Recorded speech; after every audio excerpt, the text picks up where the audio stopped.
From retro to next gen, we've got it all. I'm George, a Gen X grown-up, and this is Bit by Bit.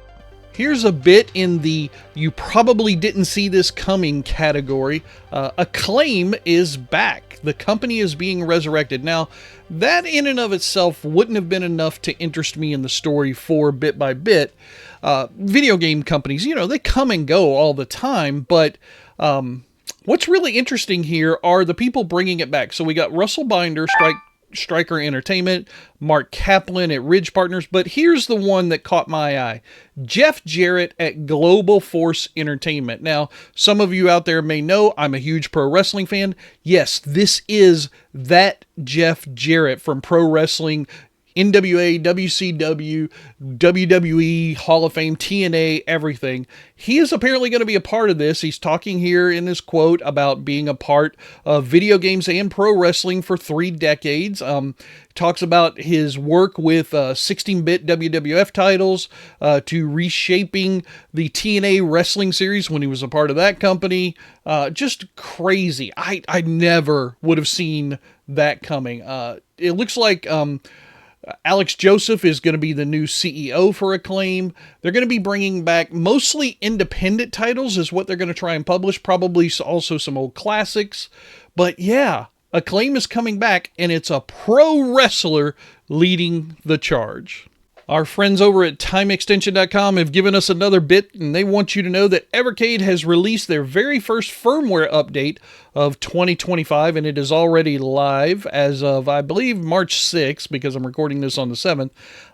They've just released this, and it's got some big changes for owners of the VS, VSR, EXP, EXPR, and Alpha systems. Now, I don't own any Evercade systems, so I couldn't tell you what any of those letters mean, other than they are in the English alphabet. Anyway, big thing is, I guess they're getting rid of the Game of the Month system and replacing it with Highlight of the Month, which gives the ability for people to go back and play some of the classic Evercade back catalog without owning or even having to put in a cartridge that you used to have, because the whole Evercade system is all built on cartridges, and a lot of those cartridges are harder to find because they maybe didn't get a wide amount of release, and so I know they're kind of expensive in some cases. The first one that's going to come out is Midnight Resistance, which was originally on the Data East Collection 1. Then we're going to have some dip switch support for a bunch of arcade releases, and I guess they're doing something with Super Pocket devices, so that'll be interesting. Finally, there's a game called Broken Sword, The Shadow of Templars, which is going to get some alternative language support in this update. So there you go. If you've got an Evercade, new stuff is on its way to you. All right, here's a bit from notebookcheck.com. I'm a little bit dubious and confused, but it's essentially there's a company in England that's going to be offering PS5 rental services or lease to purchase options for as low as £11 per month. And I think that's probably $12.50 American or something like that. But anyway, this company is called Raylo. I guess they've got PS5 consoles, PS Portal, and PSVR2 are also there. Anyway, here's the breakdown of the prices. On 3 years, it's $11 for the digital edition, £12 for the console. I know I said bucks up here, but that's pounds. Sorry about that. And the PS5 Pro starts at £19 per month. Now, they also have this monthly rolling line, and I believe that's the rental portion of this, where you can rent it for a period of time and then just return it back. So kind of like what we used to do with Blockbuster back in the day when you wanted to play a Super Nintendo game and you didn't have one. You could go and get one, but just for a couple of nights, right? I guess this is a good idea, but I don't really know. They break down the costs and everything, and apparently on the 32nd month, the 36-month plan ends up costing you more than if you just bought one yourself. Yeah, that's the way usually lease to own or rent to own programs go. Of course, if you cancel after 14 days, there's a cancellation fee. I don't like this stuff. It feels a little bit predatory and probably aimed at younger people with a little less income. It might get them into trouble with credit and stuff like that. So I can't be a big advocate of this, but I wanted to bring it to you here on Bit by Bit, just in case you were interested.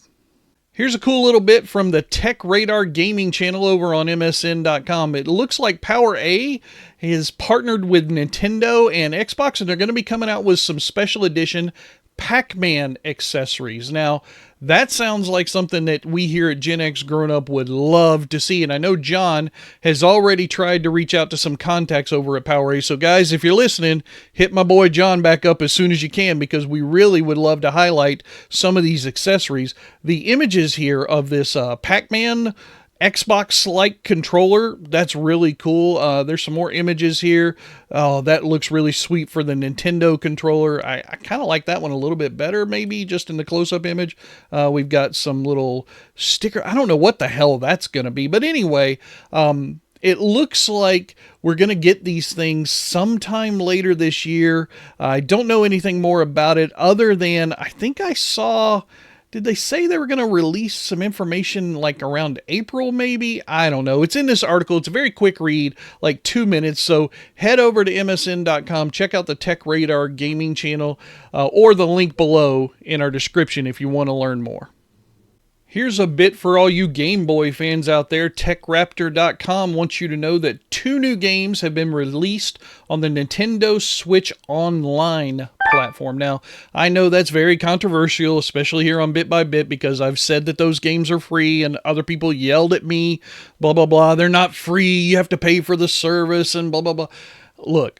To me, it's an add-on to the service, so I consider them free. If you don't, that's okay, but I still think it's a cool thing that you get to play games as part of the service, which is originally designed for you to connect with other players. That's what the fee you're paying for was originally supposed to be. That's my opinion. You might have your own. But anyway, let's get back to the games. First one up is going to be Donkey Kong 94. This is the original game on Game Boy. You will see some screenshots of it here. It's really pretty. I know it has a lot of extra levels. I didn't have a Game Boy, so I never got to play it until I got into emulation, obviously, years later. But it's a fun little game. I really enjoy it. The other one is this Mario's Picross. Now, I have never played that game, didn't know anything about it, but it's a nonogram puzzle game, which is, from the description here, you can read it. You have to observe numbers alongside the sides of a grid to determine which squares need to be filled in and which should be left alone. That's Minesweeper, ladies and gentlemen. The only difference here, you get a Nintendo theme with Mario and other pictures behind the squares when you reveal them. Anyway, these are all available for you right now. And if I remember right, you can play these on the basic package as opposed to the one that has the extra charge. Let me see if I can find that for you here. Let's see. Where was it? Pick them up. There was something in here. I know. Here it is. These 2 new games can be enjoyed if you've got a basic Switch Online membership. You don't need the extension pack. So if you like Nintendo and Game Boy, you got some new games to play. That's going to do it for the news making headlines in the gaming world right now. I am George, and if you want to see more, hit that subscribe button, and I'll keep on bringing you the news bit by bit.